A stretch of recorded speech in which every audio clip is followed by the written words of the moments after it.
বছর চুডা খাইলাম শৈলবিষে কই যা কামড়ায় গ্যাস্ট্রিকার প্রেসারে দুর্বল করিল আমায় দাঁড়াইলে মাথা ঘুরায় বইলে রগে টানে এখন ধারাইলে মাথা ঘুরায় বইলে রগে টানে সময় গেল দিন ঘুরাইল রে আমার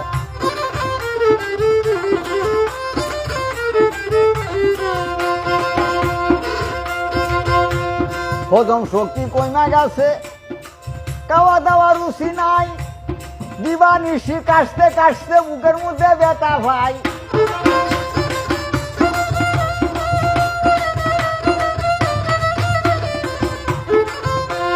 হজম শক্তি কইমা গেছে খাওয়া দাওয়া রুচি নাই দিবা নিশি কাশতে কাশতে বুকের মধ্যে ব্যথা পায় দৃষ্টি শক্তি কইমা গেছে সবল শক্তি নাই কানে